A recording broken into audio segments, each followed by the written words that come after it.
हे guys, D triple S B math से TGT की concept series में आज का हमारा टॉपिक है समुच्चयों के प्रकार। पिछले वीडियो में हम समुच्चय का बेसिक और समुच्चय निरूपण की विधियां जो कि रोस्टर विधि व समुच्चय निर्माण विधि थी उनके बारे में पढ़ चुके थे और जो भी समुच्चय का बेसिक था वो हम उस वीडियो में पढ़ चुके थे। तो आज के इस वीडियो में हम पढ़ेंगे समुच्चय के प्रकार और मुख्यतः उपसमुच्चय को। तो चलिए बेसिक क्लियर करते हैं। जो समुच्चय के प्रकार, सेकंड स्लाइड पे चलते हैं। तो पहला समुच्चय का प्रकार लेते हैं हम रिक्त समुच्चय। रिक्त समुच्चय क्या होता है? ऐसा समुच्चय जिसमें कोई भी अवयव ना हो। नाम से ही पता चल रहा है रिक्त समुच्चय मतलब ऐसा समुच्चय जिसमें कोई भी अवयव ना हो, मतलब कुछ भी अवयव ना हो, कुछ भी। ठीक है। तो जैसे कि ये वाला मैंने बताया था आपको, जो पहला वीडियो था उसमें ये वाला जो साइन है वो रिक्त समुच्चय को रिप्रेजेंट करता है, क्योंकि ये समुच्चय का चिन्ह तो बता रखा है इसमें, इस तरीके से मंझला कोष्ठक तो बना रखा है, लेकिन इसके अंदर कुछ है क्या? रिक्त है, इसलिए ये रिक्त समुच्चय को प्रदर्शित करेगा। तथा अगर इससे न प्रदर्शित करना चाहें तो आप फाइव से भी प्रदर्शित कर सकते हैं, जो कि इस तरीके से ये चिन्ह होता है। इसे फाइव से भी प्रदर्शित करते हैं, ये रिक्त समुच्चय को ही प्रदर्शित करता है। इसके एग्जाम्पल कैसे लेते हैं? जैसे कि आपको चार ऑप्शन दे दिया और पहचानने के लिए बोल दिया कि कौन सा ऑप्शन सही है रिक्त समुच्चय के लिए। तो जैसे कि एग्जाम्पल आएगा इस तरीके से, ए समुच्चय रिप्रेजेंट कर रहा है, यहाँ पे ए से इस समुच्चय को रिप्रेजेंट कर रहा है ए बराबर एक्स। मैंने जो ये डॉट डॉट थी उसको पढ़ना बताया था आपको पहले वीडियो में। एक्स सच देट एक्स, मतलब x इस प्रकार है कि x का मान 8 से तो बड़ा है और 3 से छोटा है। कहने का मतलब यही तो दिखा रहा है यहाँ पे, x का मान 8 से बड़ा है। ठीक है, 8 से बड़ा है और 3 से छोटा है। तो आप कल्पना कीजिए, क्या कोई x का ऐसा मान या कोई ऐसा मान है जो कि 8 से बड़ा है? 8 से बड़ा है, 8 से बड़ा का मतलब 9 होगा, 10 होगा, 11 होगा। ठीक है, और 3 से छोटा है, 3 से छोटा का मतलब 1 होगा, 2 होगा। क्या कोई ऐसा मान वास्तव में अस्तित्व में है जो कि 8 से बड़ा भी है और 3 से छोटा है? आप एक बार जरा वीडियो को यहाँ पे पॉज करके अपने दिमाग में सोचिएगा कि क्या ऐसा मान संभव है? नहीं है भाई साहब, ये गलत है। क्योंकि 8 से बड़ा 9, 10, 11 होता है और 3 से छोटा, 3 से छोटा क्या होता है? 3 से छोटा होता है 1, 2। ठीक है, क्या इनमें एक एक्स का एक पर्टिकुलर सिंगल मान पॉसिबल है? कोई मान पॉसिबल नहीं है जो कि 8 से तो बड़ा हो और 3 से छोटा हो। सबके सब उल्टा सीधा यहाँ पे हो रखा है। ठीक है, तो ये आपको समझ में आ गया होगा कि x का एक भी मान पॉसिबल नहीं है, मतलब ये समुच्चय रिक्त होगा, इसमें कोई भी अवयव नहीं होगा, x का कोई भी मान नहीं होगा। ठीक है, इसी तरीके से दूसरा हम एग्जाम्पल लेते हैं, b बराबर x सच देट x एक विद्यार्थी है जो कक्षा 5 व 10 में पढ़ता है।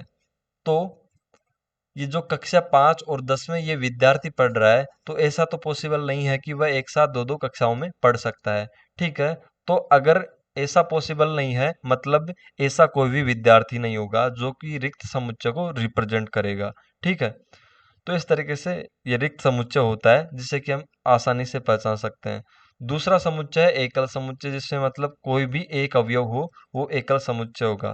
ठीक है, तो ऐसा समुच्चय जिसमें केवल एक ही अवयव हो, जैसे a बराबर, यहाँ पे समुच्चय रिप्रेजेंट कर रहा है a बराबर 5, यहाँ पे केवल एक ही इसका अवयव है, मतलब ये एकल समुच्चय होगा।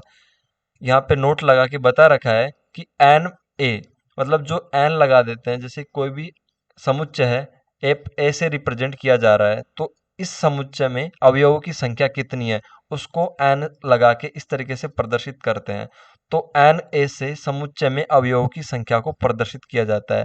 तो इसमें एन ए बराबर क्या होगा? एन लगा दिया तो एन ए बराबर 1 होगा, क्योंकि इसमें एक ही अवयव है। ठीक है, तो एन और उसके बाद में समुच्चय का जो नाम लिखा जाता है वो हमेशा उस समुच्चय में अवयवों की संख्या को प्रदर्शित करता है। ठीक है, जैसे कि यहाँ पे हम ले लेते हैं बी बराबर दूसरा समुच्चय ले लेते हैं, इसमें 2, 3, 4।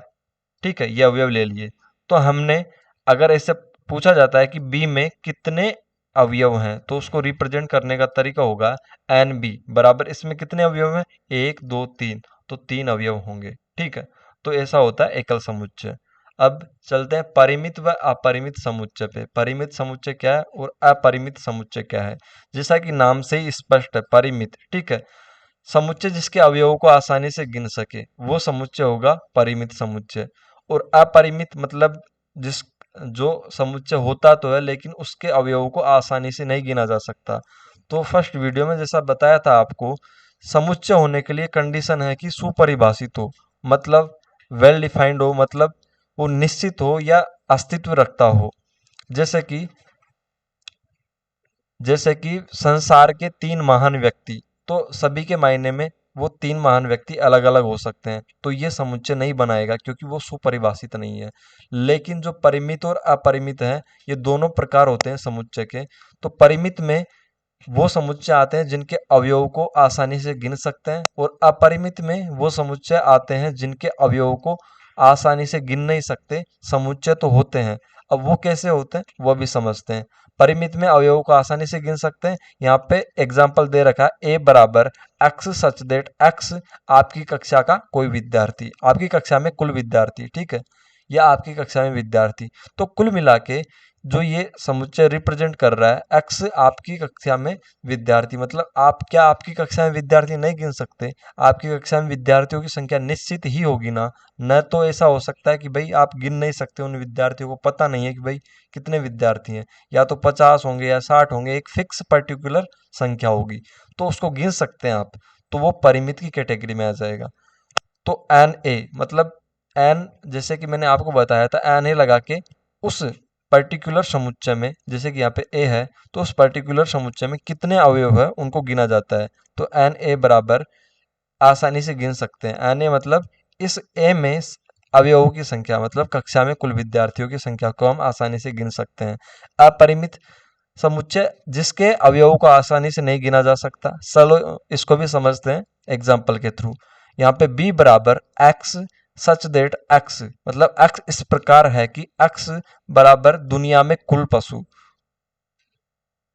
तो आप आसानी से यहाँ से अंदाजा लगा सकते हैं, कॉमन सेंस से आप बता सकते हैं कि दुनिया में कुल पशु, तो जनगणना की जाती है पशुओं की और लाखों में आपको या करोड़ों में पशुओं की संख्या बताई जाती है। लेकिन क्या वो एक वेल डिफाइंड या एक तरीके से बिल्कुल फिक्स संख्या है? नहीं है, क्योंकि आप उनको पर्टिकुलर एक तरीके से गिन नहीं सकते, मतलब उसको केवल एक अनुमानित आंकड़ा दे सकते हैं। जैसे कि विद्यार्थियों की संख्या को आपने बिल्कुल एग्जैक्ट गिन पाया था कि 50 है तो 50 ही है, ना तो 51 होंगे ना 49 होंगे, लेकिन आपने यहाँ पे 10 करोड़ पशु गिन दिए, तो क्या जरूरी है कि आपने जो गणना की है वो सही है?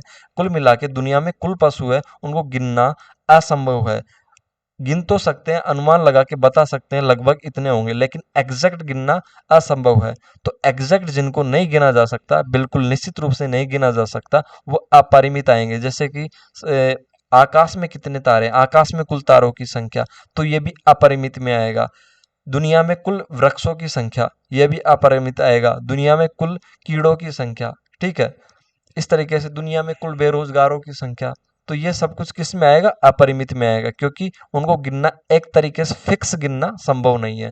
तो कुल मिला के एन बी, जो ये बी समुच्चय है, तो एन बी समुच्चय बी में क्या करेगा? समुच्चय बी में अवयवों की संख्या को रिप्रेजेंट करेगा, जो कि यहाँ पे गिनना मुश्किल है। जहाँ पे गिनना मुश्किल वो अपरिमित होगा, और जहाँ पे बिल्कुल एग्जैक्ट गिना जा सके वो परिमित होगा। ठीक है, तो परिमित और अपरिमित समुच्चय आपका क्लियर हो गया होगा। अब चलते हैं समान समुच्चय पे। समान समुच्चय किसे कहते हैं? ठीक है, जैसे कि मैंने पहले इसको उदाहरण से समझते हैं, उसके बाद इसकी परिभाषा पे जाएंगे। जैसे कि मैंने ये ए समुच्चय लिया है, ए बराबर 1 2 3 4 इसके अवयव है, बी बराबर 3 2 4 1 इसके अवयव है। तो क्या ए के प्रत्येक अवयव, एक यहाँ पे बी में नहीं मिल रहा, एक एक, ठीक है, 2 2 3 3 4 4, मतलब प्रत्येक ए का प्रत्येक अवयव बी में है और बी का प्रत्येक अवयव ए में है। कुल मिला के क्या होना चाहिए? अब चलते हैं परिभाषा पे। दो समुच्चय ए और बी समान समुच्चय कहलाते हैं यदि ए का प्रत्येक अवयव बी में हो। क्या है? यदि ए का प्रत्येक अवयव, मतलब ए का प्रत्येक अवयव बी में हो और बी का भी प्रत्येक अवयव ए में हो, मतलब ए के जितने भी अवयव हैं वो बी में है, तथा जो बी के प्रत्येक अवयव हैं वो ए में है। तो कुल मिला के कंडीशन क्या फुलफिल होनी चाहिए कि ए के जितने भी अवयव हैं वो बी में होने ही चाहिए, और जो बी के अवयव हैं वो भी ए में होने ही चाहिए। कुल मिला के दोनों में बिल्कुल समान अवयव होने चाहिए। ऐसा नहीं है अवयव की संख्या समान नहीं होनी चाहिए, बल्कि अवयव ही समान होने चाहिए एग्जैक्ट, तब जाके क्या होंगे, दोनों समान समुच्चय होंगे। ठीक है, अब चलते हैं तुल्य समुच्चय। समान समुच्चय और तुल्य समुच्चय बिल्कुल एग्जैक्ट, मतलब थोड़ा इनमें मामूली डिफरेंस नहीं कर सकते, बहुत बड़ा डिफरेंस है, लेकिन लगते एक जैसे ही है। तुल्य समुच्चय में अवयवों की संख्या समान होती है, जबकि समान समुच्चय में अवयव ही समान होते हैं, संख्या भी समान होती है। ठीक है, अब चलते हैं तुल्य समुच्चय में। माना ए व बी अरिक्त समुच्चय है, मतलब उनमें कुछ ना कुछ अवयव हैं।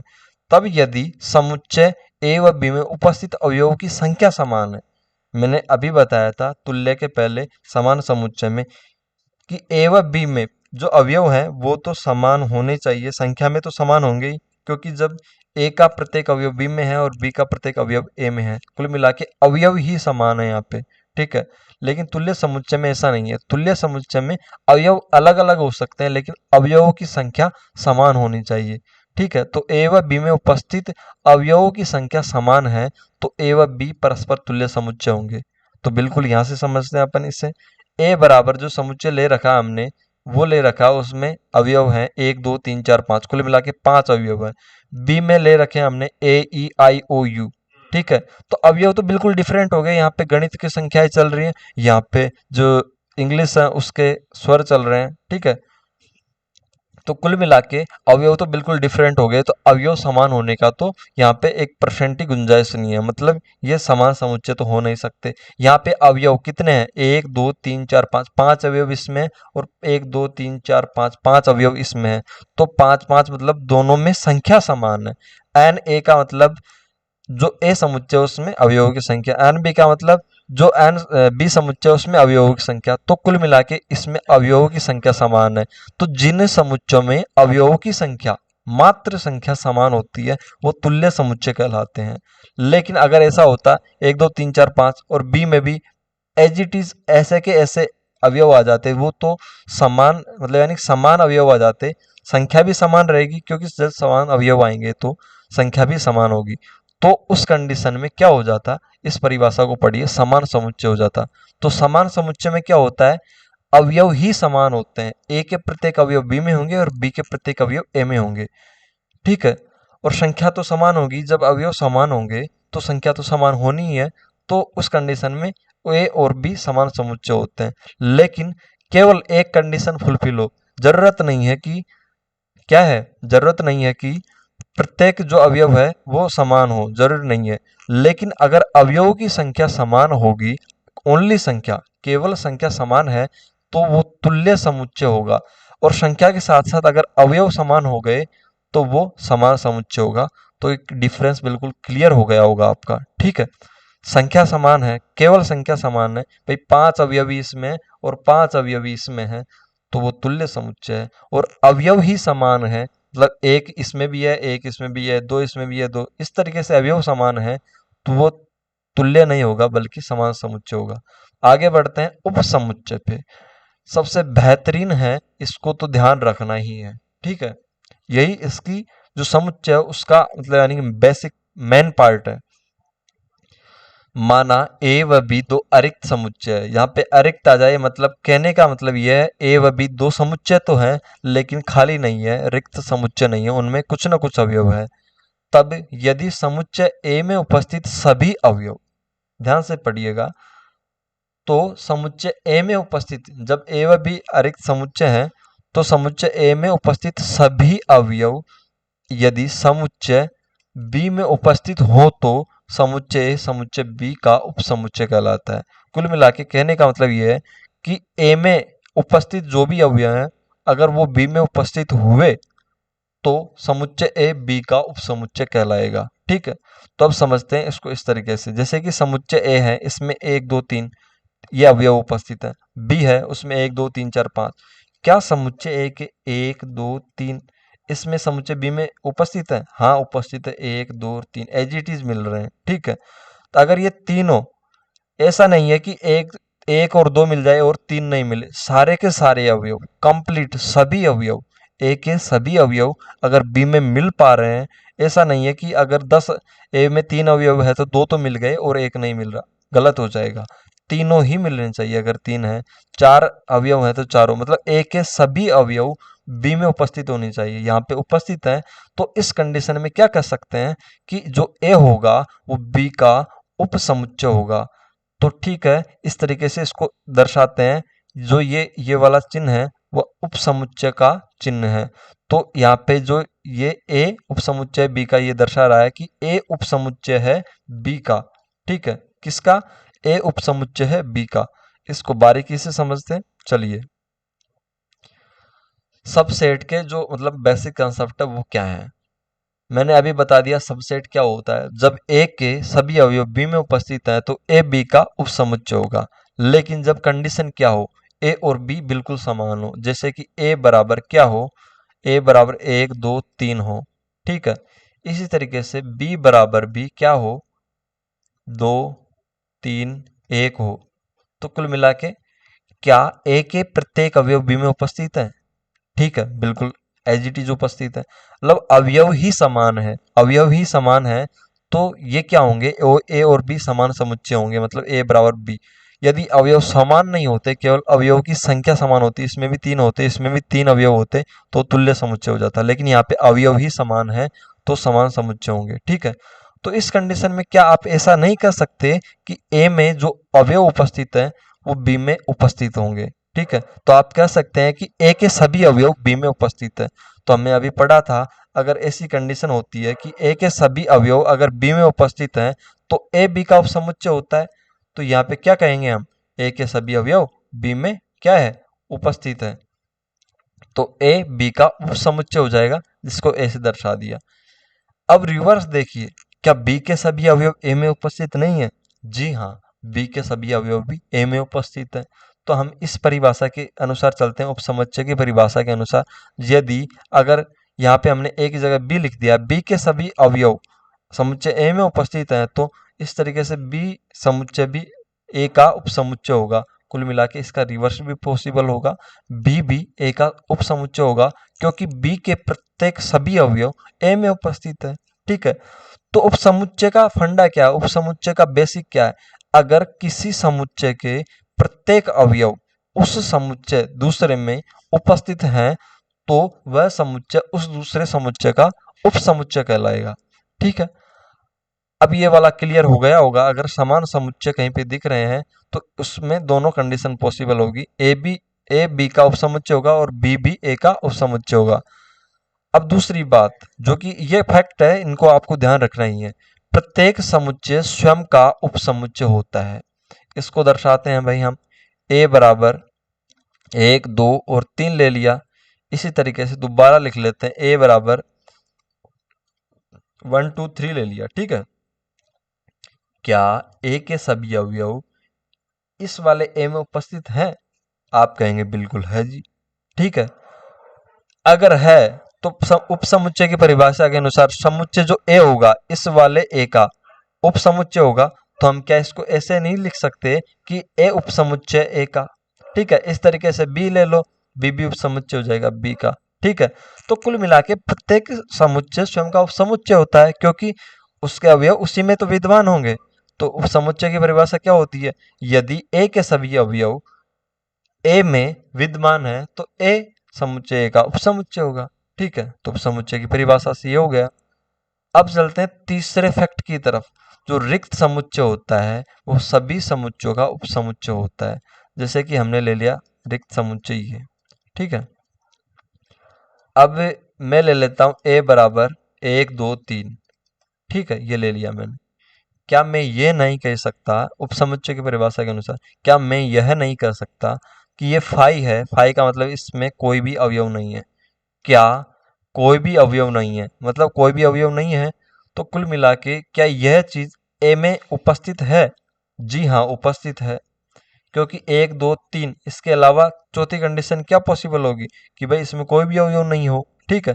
तो कुल मिला के जो फाई वाली कंडीशन है वो हर जो समुच्चय है उसको सेटिस्फाई करेगी। तो जो फाई होता है वो सभी में विद्यमान होता है, ठीक है।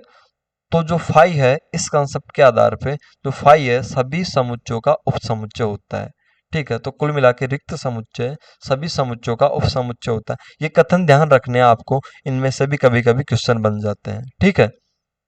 चलते हैं, उपसमुच्चय क्लियर कर लिया हमने। अब संख्याओं के उपसमुच्चय, मतलब आज एक जबरदस्त चीज आज हम आपको समझाएंगे, मतलब मजा आ जाएगा कुल मिला के। माना कि आप साइंस के विद्यार्थी हैं, मैथ के हैं, तो मानने की चीज ज्यादा चलती है। माना कि ये ब्रह्मांड है, ये दुनिया है, ठीक है। हमने आज तक क्या क्या संख्याएं पढ़ी हैं, मैं आपको शुरू से बताता हूँ। दुनिया में दो तरीके की चीज पॉसिबल होती है, एक तो वास्तविक, एक काल्पनिक।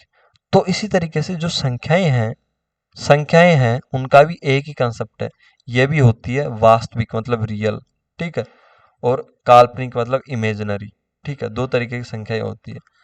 अब इमेजिनरी संख्या के आगे कोई डिवाइडेशन है नहीं, जो वास्तविक संख्या है रियल नंबर उसके आगे डिवाइडेशन है, जो कि हमने यहाँ पे दे रखे हैं। जो रियल नंबर है और इमेजिनरी है, दो मुख्य रूप से दो संख्याएं हो गई। जिस तरीके से दुनिया में दो चीजें होती हैं, एक तो वास्तविक और एक काल्पनिक, उस तरीके से दो संख्याएं वास्तविक रियल और इमेजिनरी काल्पनिक। इमेजिनरी के आगे कोई भाग नहीं है, वास्तविक संख्या के आगे भाग है। अब किस तरीके से है, वास्तविक संख्या के दो भाग हैं, एक तो परिमेय संख्या और एक अपरिमेय संख्या। शायद आपको इनका बेसिक आता होगा, अगर नहीं आता है तो जो कंसेप्ट सीरीज चालू होगी हमारी 9th-10th की, उसमें आपको ये पता चल जाएगा। यहाँ पे इतना डिटेल नहीं पढ़ा सकते, ठीक है। तो वास्तविक संख्या है उसके आगे दो भाग होंगे, परिमेय और अपरिमेय, ठीक है।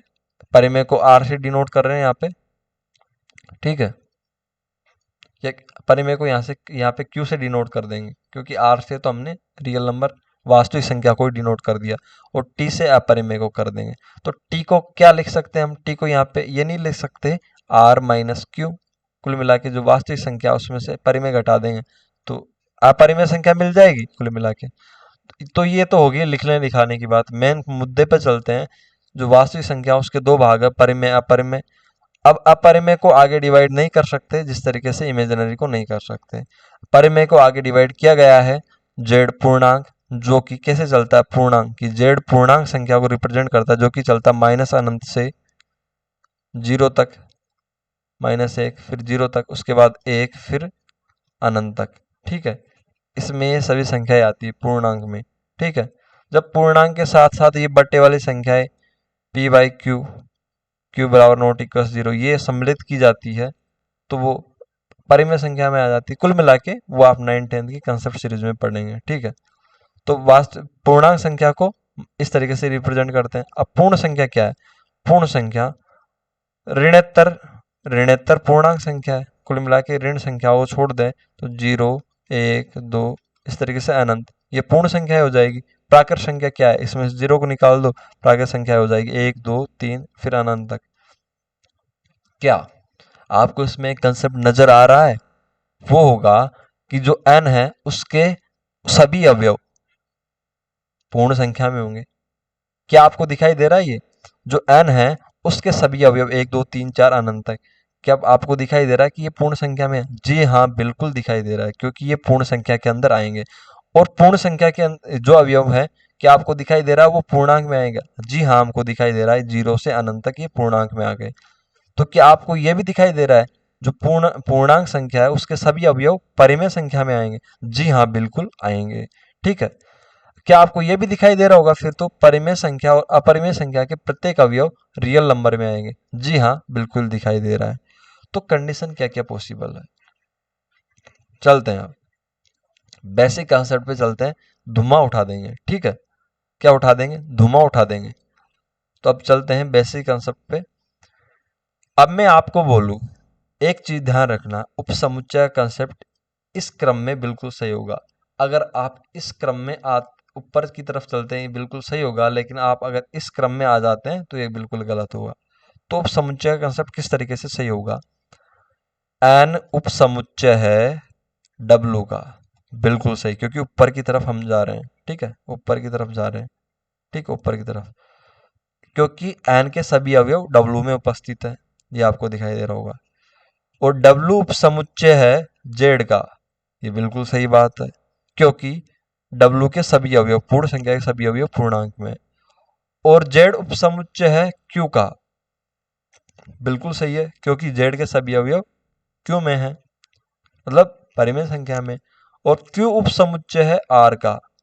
बिल्कुल सही है, क्योंकि R Q के परिमेय संख्या के सभी अवयव वास्तविक संख्या में विद्यमान है। अब चलते हैं हम थोड़ा उल्टा चल लेते हैं। कैसे चल लेते हैं उल्टा? अगर हम ऊपर से चलते हैं तो ये गलत क्यों होता है? जैसे कि R, ऊपर से चलेंगे तो R उपसमुच्चय है किसका? Q का। ये गलत हो जाएगा। वैसे गलत क्यों होगा? क्योंकि R के अवयव सभी अवयव Q में विद्यमान नहीं है, बल्कि इसका उल्टा है। Q के सभी अवयव R में तो है, लेकिन R के सभी अवयव Q में नहीं है। इसी तरीके से अगर हम लिखे Q मतलब परिमेय संख्या उपसमुच्चय Z पूर्णांक का, तो ये भी गलत हो जाएगा, बिल्कुल गलत हो जाएगा, क्योंकि Z के सभी अवयव Q में तो उपस्थित है, लेकिन Q के सभी अवयव Z में उपस्थित नहीं है। ठीक है, तो इस तरीके से अगर आप उल्टा चलेंगे तो ये गलत हो जाएगा। जैसे कि अगर इमेजनरी संख्या को ऐसे लिख दे कि Z, जैसे कि प्राकृत संख्या है उपसमुच्चय इमेजिनरी का, तो ये भी गलत हो जाएगा, क्योंकि ये प्राकृत संख्या का कुछ भी अवयव इमेजिनरी में रिप्रेजेंट मतलब यानी कि अस्तित्व ही नहीं करता। ठीक है, लेकिन अगर ऐसा दे दिया जाए टी उपसमुच्चय है आर का, तो ये बिल्कुल सही होगा, क्योंकि अपरिमेय संख्या का प्रत्येक अवयव आर में क्या होता है? उपस्थित होता है। तो कुल मिला के ऊपर जाने पे ये कंसेप्ट ब्रांच में बिल्कुल सही जाएगा, लेकिन नीचे आ गए उपसमुच्चय वाला कंसेप्ट गलत होता जाएगा।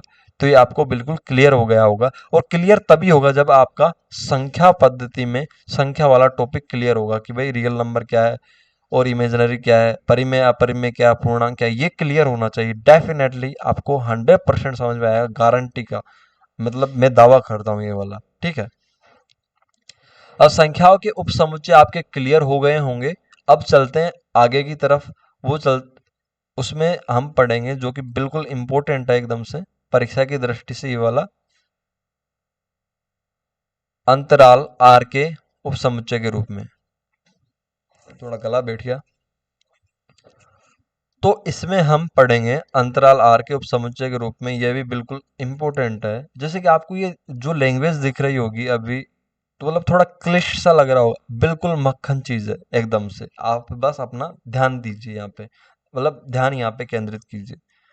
एक एक लाइन को ध्यान से पढ़िए। माना जो यहाँ पे आर है ये वास्तविक संख्या को रिप्रेजेंट कर रहा है, जो अभी हमने पढ़ा था जस्ट पहले, संख्या पद्धति का कंसेप्ट, रियल नंबर, इसको, ठीक है, इसको रिप्रेजेंट कर रहा है आर। तो माना दो अवयव हैं ए और बी, जो कि आर में बिलोंग करते हैं, मतलब आर में उपस्थित है, तथा कंडीशन क्या है कि ए बी से छोटा है। माना कि हम ले लेते हैं ए बराबर 1 है, बी बराबर 5 है। ठीक है, चलो, तो 1 छोटा होगा 5 से। ठीक है, तो ये क्लियर। तथा ए बराबर, ए छोटा है बी से, तो वास्तविक संख्याओं का समुच्चय। अब हम एक वास्तविक संख्याओं का समुच्चय लेते हैं।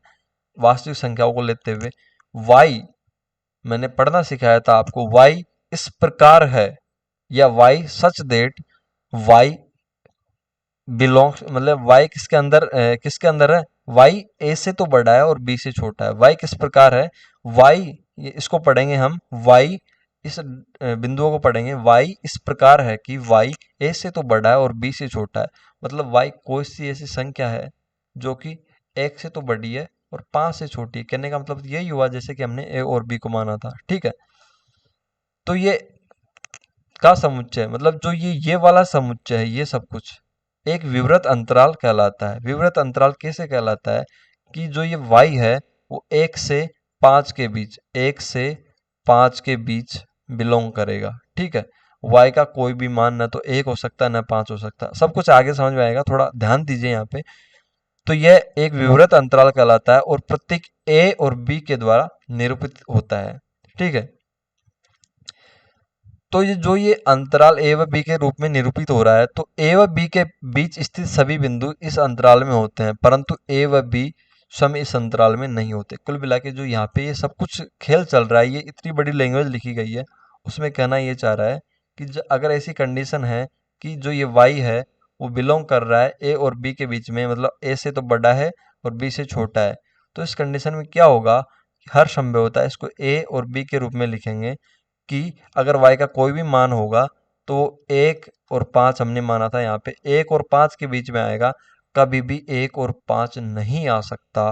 कुल मिला के जो ये चिन्ह है वो रिप्रेजेंट कर रहे हैं इजीली कि y का मान हर हालत में a के बराबर नहीं होगा बल्कि बड़ा होगा, और y का मान हर हालत में b से छोटा होगा मतलब b के बराबर नहीं होगा। तो कुल मिला के y का मान यहाँ पे अगर a बराबर हमने 1 माना है और b बराबर हमने 5 माना है, तो y का मान जो यहाँ पे कंसेप्ट दे रखा है ए से हमेशा ही बड़ा होगा, ए के बराबर नहीं होगा, तो ए के बराबर नहीं हो सकता, एक से बड़ा ही होगा। इस तरीके से बी के बराबर नहीं होगा, बी से छोटा ही होगा, तो वाई का मान हमेशा 5 के बराबर नहीं होगा, 5 से छोटा ही होगा।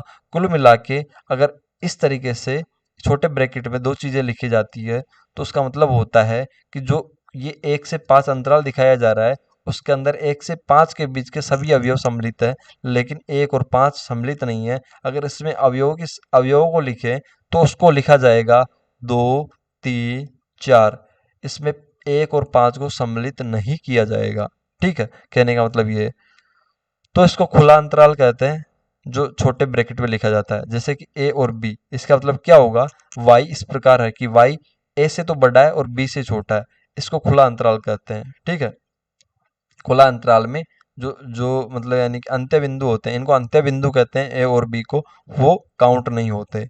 अब चलते हैं आगे मेन कॉन्सेप्ट की तरफ। अब बात करते हैं वह अंतराल जिसमें अंत्य बिंदु जो ए और बी ले रहे थे अभी हम, वो भी शामिल होते हैं या अंत्य बिंदु भी होते हैं। ऐसे वह संवृत अंतराल या बंद अंतराल कहलाता है।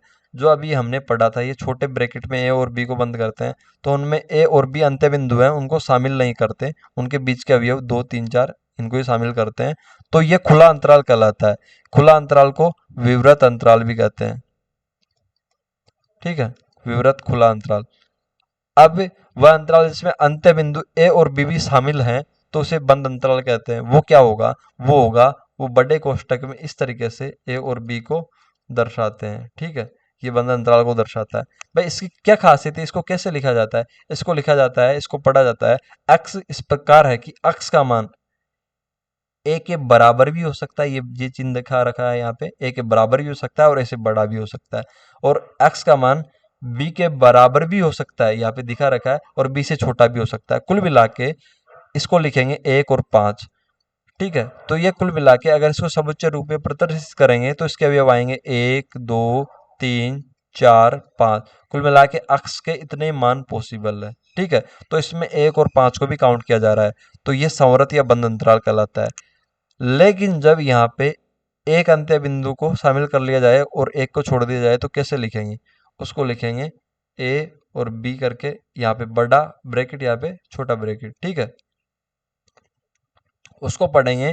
एक्स इस प्रकार है कि ए है, एक्स का मान है ए के बराबर भी हो सकता है क्योंकि यहाँ पे बड़ा ब्रैकेट लगाया हुआ है, ए के बराबर भी हो सकता है और बड़ा भी हो सकता है, लेकिन किसी भी हालत में बी के बराबर नहीं होगा, केवल बी से छोटा ही होगा। ठीक है, तो ए से इसको इसको क्या पढ़ते हैं, ए से बी तक खुला अंतराल पढ़ते हैं, जहाँ पे ए तो अंतर्विष्ट है, मतलब ए को सम्मिलित किया गया है, अक्स का मान ए के बराबर हो सकता है, किंतु बी को अपवर्जित मतलब बी को सम्मिलित नहीं किया गया है। जैसे कि इसको दर्शाएंगे 1 और 5 से। ठीक है, इसमें कौन कौन से अवयव आएंगे, उसमें आएंगे 1, 2, 3, 4, लेकिन अक्स का मान कभी 5 नहीं हो सकता। ठीक है, इस तरीके से अगर यहाँ पे छोटा ब्रैकेट कर दे और यहाँ पे बड़ा ब्रैकेट कर दे तो इसको किस तरीके से पढ़ेंगे, एक्स इस प्रकार है कि एक्स का मान ए से तो हमेशा बड़ा होगा, कभी भी ए के बराबर नहीं होगा, और बी से छोटा हो सकता है और बी के बराबर भी हो सकता है। तो इसको क्या पढ़ेंगे, ए से बी तक खुला अंतराल ही पढ़ेंगे, जहाँ पे बी को तो अंतर्विष्ट मतलब लिया गया है, एक्स का मान बी हो सकता है, किंतु ए अपवर्जित है, मतलब यहाँ पे इसको लिखेंगे 5, छोटा ब्रैकेट 5, उसके बाद यहाँ पे थोड़ा गलत लिख दिया, छोटा ब्रैकेट 1, उसके बाद 5 और बड़ा ब्रैकेट। तो इसको लिखेंगे हम कि इसके अंदर कौन कौन से अवयव सम्मिलित होंगे जो कि एक्स का मान धारण कर सकते हैं, वो होंगे 2, 3, 4 और 5, एक कभी भी नहीं होगा। तो कुल मिला के ये तो था हमारा संवृत मतलब बंद अंतराल, कुल मिला के जिसमें बड़े कोष्टक लगाए जाते हैं और जो छोटे कोष्टक लगाए जाते हैं वो है विवृत खुला अंतराल। ठीक है, तो इस तरीके से अब इनको शॉर्टकट में कैसे रिप्रेजेंट करते हैं।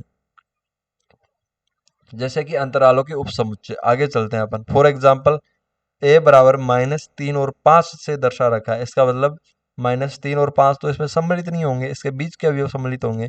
वह बी बराबर -3 और 5 है। तो कुल मिला के इसका मतलब क्या होगा, -3 और 5 भी इसमें सम्मिलित है और इसके बीच के अवयव भी इसमें सम्मिलित है। कहने का मतलब तो ये इसको क्या दर्शा रहा है, ये यह दर्शा रहा है कि ए के जितने भी अवयव होंगे, ठीक है, वो बी में सम्मिलित होंगे। क्योंकि ए का मतलब तो क्या है, ए का मतलब है कि -3 और 5 के बीच के पूरे अवयव सम्मिलित होंगे, -3 और 5 नहीं होंगे सम्मिलित। लेकिन बी क्या कह रहा है, -3 और 5 के बीच के अवयव तो सम्मिलित होंगे ही, साथ में -3 और 5 भी सम्मिलित होंगे, क्योंकि ये क्या है, बंद अंतराल है। बंद अंतराल है मतलब संवृत अंतराल है। ठीक है, तो क्या आपको पता नहीं चल रहा है कि ए के सभी अवयव बी में उपस्थित हैं? जी हाँ, ए के सभी अवयव बी में उपस्थित हैं। अगर ऐसा है तो उपसमुच्चय की परिभाषा से ए उपसमुच्चय हो जाएगा बी का। ठीक है, शॉर्टकट में अंतरालों को कैसे पढ़ेंगे अपन, जैसे ये संख्या पद्धति वाली रेखा, संख्या रेखा, उसपे दो अपन ने गोले बना दिए। ठीक है, इसको भरा नहीं है, मतलब ए और बी को सम्मिलित नहीं किया जा रहा। खाली गोलों का मतलब है सम्मिलित नहीं किया जा रहा। तो उसको इसको पढ़ेंगे विवृत, विवृत या खुला अंतराल। खुला अंतराल जिसमें कि अंत्य बिंदु ए और बी को शामिल नहीं किया जा सकता, नहीं किया जाता है। ठीक है, और यहाँ पे काले काले क्यों कर रखे, काले गोले कर रखे यहाँ पे, मतलब ए और बी को भी शामिल किया जा रहा है। तो ये होगा संवृत या बंद अंतराल।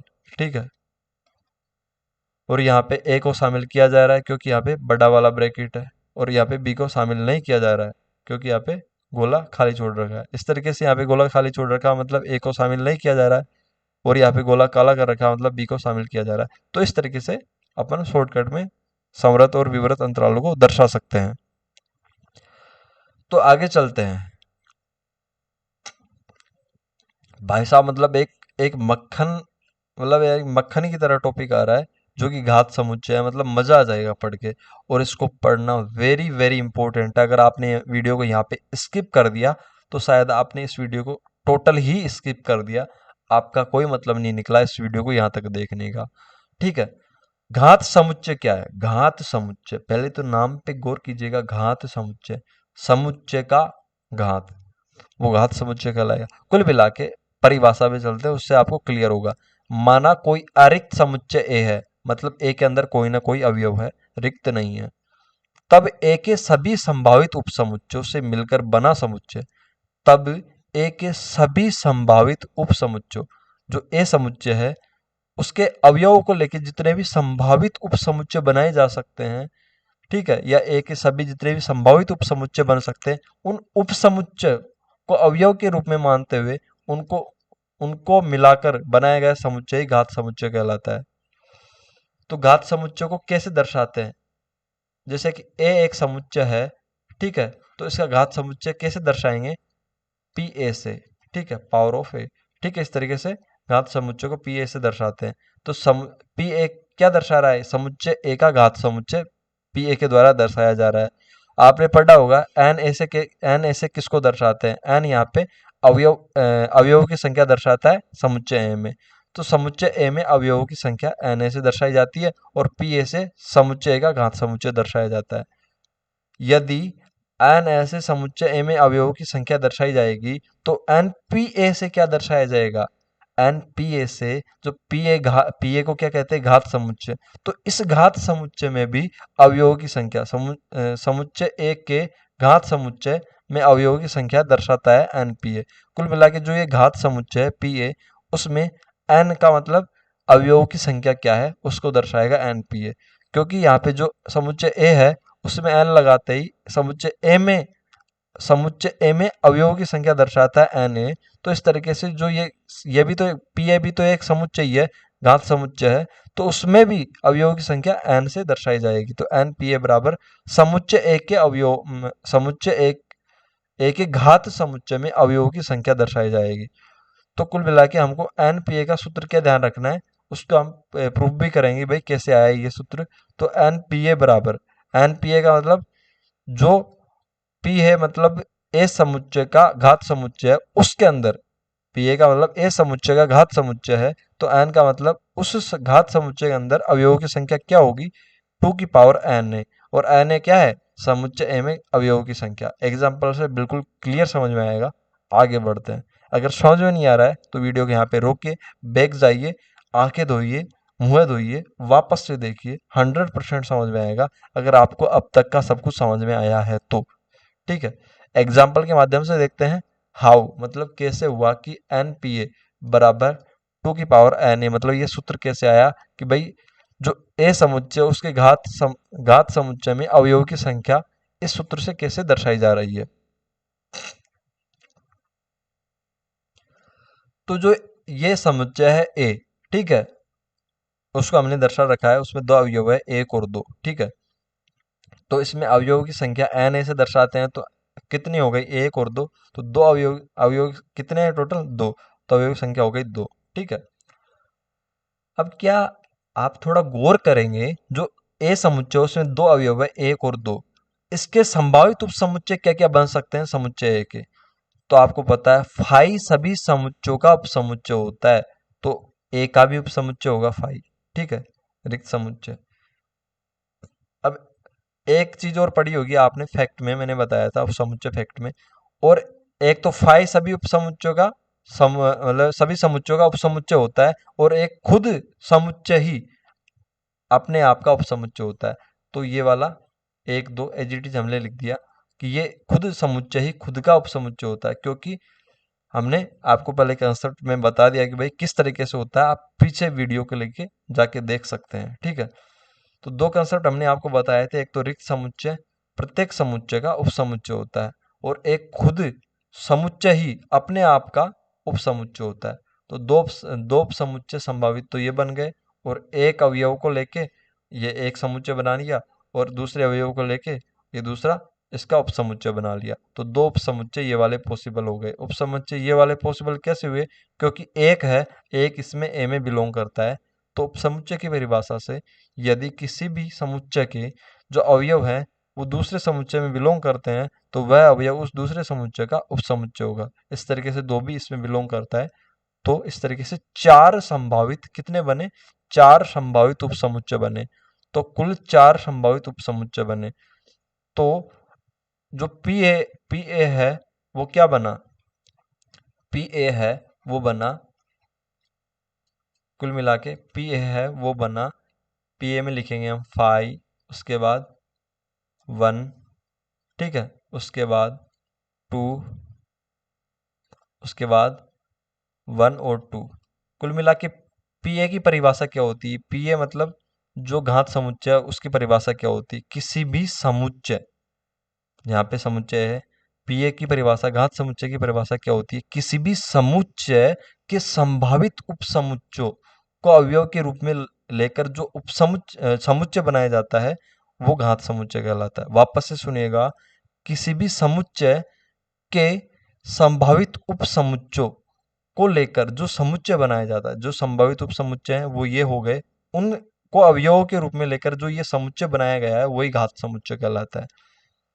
तो जिस तरीके से कोई समुच्चय होता है, जैसे कि ए बराबर ये था, समुच्चय था एक और दो, हमने अवयवों की संख्या एन लगा के ज्ञात की थी, एन ए बराबर, तो इस तरीके से इस वाले घात समुच्चय भी एन लगा के अवयवों की संख्या ज्ञात करेंगे। तो हमको पता है एक दो तीन चार, चार अवयव हो गए, तो चार हो गए, तो एन पी ए बराबर चार हो गया। क्या आप इसको इस तरीके से नहीं लिख सकते कि भाई दो को दो की घात दो के रूप में नहीं लिख सकते? जी हाँ, लिख सकते हैं, चार को दो की घात दो के रूप में लिख सकते हैं। तो क्या आपको यहाँ पे ये दिखाई नहीं दे रहा कि एन ए बराबर दो है, तो दो की जगह क्या एन ए नहीं लिख सकते? हाँ, लिख सकते हैं, तो टू की पावर एन ए हो गया। तो इस तरीके से एन पी ए बराबर टू की पावर एन ए हो गया, बराबर चार आता है। कुल मिला के इस सूत्र की उत्पत्ति को हम यहाँ से समझ सकते हैं, और आगे अन्य एग्जाम्पल रिपीट करते जाएंगे तो ये आपको सूत्र की पुनरावृत्ति होती हुई मिलेगी। कुल मिला के ये वाला कंसेप्ट यहाँ पे बनता है। तो ये वाला सूत्र डायरेक्ट आप लगा सकते हैं कॉम्पिटिटिव एग्जाम्स में। अगर किसी भी समुच्चय के घात समुच्चय में अवयवों की संख्या ज्ञात करनी है, तो टू की पावर जो समुच्चय है, पर्टिकुलर समुच्चय के अवयवों की संख्या। ठीक है, अब चलते हैं एग्जाम्पल पे। एग्जाम्पल से आपको बेहतर समझ में आएगा। ए बराबर कोई समुच्चय है एक दो तीन के लिए पी ए मतलब घात समुच्चय और एन पी ए मतलब घात समुच्चय में अवयवों की संख्या ज्ञात करनी है। किसी भी समुच्चय का घात समुच्चय कैसे ज्ञात करते हैं और उसमें अवयवों की संख्या कैसे ज्ञात कर सकते हैं, इस एग्जाम्पल से आपको सब कुछ क्लियर हो जाएगा। तो पी ए मतलब ए समुच्चय का घात समुच्चय बनाने के लिए पहले हम ये समुच्चय वाला चिन्ह लगाएंगे मंझला कोष्ठक, उसके बाद फाई सभी समुच्चयों का उपसमुच्चय होता है और एक खुद समुच्चय ही अपना उपसमुच्चय होता है। ये फैक्ट में हमने पढ़ा था और उसके बारे में समझा भी था। तो ये दो दो तो इसके अवयव संभावित उपसमुच्चय हमने लिख ही दिए। अब और क्या क्या संभावित उपसमुच्चय हो सकते हैं, एक अलग से लिख दिया, फिर दो, फिर तीन, उसके बाद एक दो को लेके बना दिया एक समुच्चय, उसके बाद दो तीन को लेके, फिर एक तीन को लेके, कुल मिला के इस तरीके से संभावित 8 मान मिलेंगे अपन को। ठीक है, और इस सूत्र से जो एन पी है मतलब जो घात समुच्चय है उसमें कितने अवयव है उसकी संख्या ज्ञात करने के लिए इस फॉर्मूले को हम काम में लेंगे, इस वाले को। ठीक है, तो फॉर्मूला लिखा, उसके बाद 2 की पावर एन ए क्या है, यहाँ पे एन ए क्या है, ए में कितने अवयव है, तो एक दो तीन, तीन अवयव है, तो 2 की पावर 3 बराबर 8 हो गया। तो एन पी ए मतलब जो घात समुच्चय ए का उसमें अवयव की संख्या 8 हो गई। तो क्लियर हो गया होगा आपको। अगर क्लियर नहीं हुआ है तो वीडियो को यहाँ पे रोकिए, वापस से पीछे जाके वापस से एग्जैक्ट यहाँ पे ध्यान दे के एक तरीके से मतलब बिल्कुल कंसंट्रेट होके देखना शुरू कीजिए, 100% समझ में आएगा। ठीक है, थोड़ा डिफिकल्ट कंसेप्ट था तो हो सकता है थोड़ी प्रॉब्लम हो, सेकंड बार देखेंगे तो 100% क्लियर होगा। अब चलते हैं सार्वत्रिक समुच्चय, मतलब ये वाली चीज है ना सार्वत्रिक समुच्चय, उसको आपने पढ़ा होगा लेकिन फोकस नहीं किया होगा। आज फोकस करना है और जिंदगी भर के लिए आपके दिमाग में बैठ जाएगी। ये डिब्बा है, नहीं ये डिब्बा नहीं है, ये एक परिवार है, आपका परिवार। ठीक है, उसमें ये हो आप, ठीक है, ये आपके मम्मी और ये है आपके पापा और ये आपके कोई भी भाई या बहन। 4 कैंडिडेट आप हो गए। क्या आप इस परिवार के अंदर सम्मिलित होते हैं? बिल्कुल होते हैं। तो ये जो डिब्बा है ये आपका परिवार है, ये हो गया यूनियन, इसको यू से दर्शाते हैं। और जो ये हैं, आप हैं, आपके मम्मी पापा हैं और आपकी जो भाई या बहन कुछ भी मान सकते हैं वो है, वो इसके क्या हो गए, उपरूप हो गए, मतलब इसके अंदर सम्मिलित होंगे ही।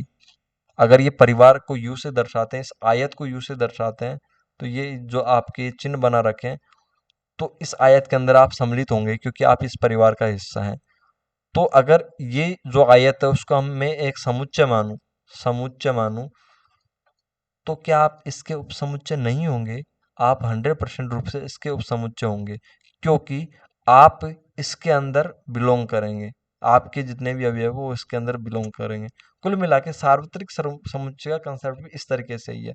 हमेशा आधारभूत समुच्चय ही सार्वत्रिक समुच्चय होता है। अब आधारभूत समुच्चय क्या है वो अब इससे समझते हैं एग्जाम्पल से। जैसे कि मैंने वास्तविक संख्याओं का कंसेप्ट बताया था आपको, संख्याओं का जो कंसेप्ट बताया था उसमें बताया था कि वास्तविक संख्याओं का जो समुच्चय होता है आर, रियल नंबर, ठीक है, तो वो आधारभूत समुच्चय होगा। कब होगा? जब बात होगी परिमेय संख्याओं की, अपरिमेय संख्याओं की, प्राकृत संख्याओं की, पूर्ण संख्याओं की, पूर्णांक संख्याओं की। भाई इन संख्याओं की बात होगी तभी क्यों होगा जब इमेजिनरी संख्याओं की होगी, जब अपरिमेय जब इमेजिनरी की हो सकती है, अपरिमेय तो इसमें ही आ जाएगी। जब इमेजिनरी की होगी तब क्यों नहीं होगा? ये संख्याएं होगी तभी क्यों होगा? ये आधारभूत समुच्चय या सार्वत्रिक समुच्चय। ठीक है, क्योंकि जो रियल रियल नंबर है, जो वास्तविक संख्याओं का समुच्चय है, उसके अंदर परिमेय संख्याएं भी सम्मिलित होती है, अपरिमेय भी सम्मिलित होती है, प्राकृत भी, पूर्ण भी और पूर्णांक भी। तो इस कंडीशन में क्या होगा, जो ये रियल नंबर है, वास्तविक संख्याओं का समुच्चय है, वो आधारभूत समुच्चय होगा और यही सार्वत्रिक समुच्चय होगा। लेकिन अगर इमेजिनरी इमेजिनरी संख्याओं के लिए बात करें, काल्पनिक संख्याओं के लिए, तो नहीं होगा क्योंकि काल्पनिक संख्याएं आर रियल नंबर में बिलोंग नहीं करती, रियल नंबर के अंतर्गत नहीं आती। तो कुल मिला के सार्वत्रिक समुच्चय का मतलब ये हुआ, अगर ये डिब्बा है, ये आर बराबर रियल नंबर को प्रदर्शित करता है, आर बराबर रियल नंबर को प्रदर्शित करता है, ठीक है, और उसके अंदर क्यू, टी परिमेय संख्या, अपरिमेय संख्या, जेड, ठीक है, और डब्लू पूर्णांक संख्या और नेचुरल संख्या, ये सभी आती है। तो इस कंडीशन में क्या होंगे, ये जो परिमेय संख्या होगी, अपरिमेय संख्या होगी, ये सभी संख्याएं जो रियल नंबर ये आईएससी दर्शा रखा है, तो ये सभी संख्याएं इसके अंदर होगी, तो कुल मिला के ये सभी संख्याएं रियल नंबर का उपसमुच्चय होगी। तो इस कंडीशन में जो रियल नंबर होगा वो आधारभूत समुच्चय होगा, मेन समुच्चय होगा, और मेन को ही क्या कहते हैं, सार्वत्रिक समुच्चय कहते हैं। तो सार्वत्रिक समुच्चय का कंसेप्ट आपका क्लियर हो गया होगा। ठीक है, तो आज तक की वीडियो में हमारा इतना ही था कंसेप्ट। तो वीडियो आपको 100% पसंद आया होगा, नहीं आया है तो वीडियो को वापस से देखिए, 100% पसंद आएगा। तो जेएमडी आईएएस यूट्यूब हब की तरफ से आपको स्पेशल थैंक यू।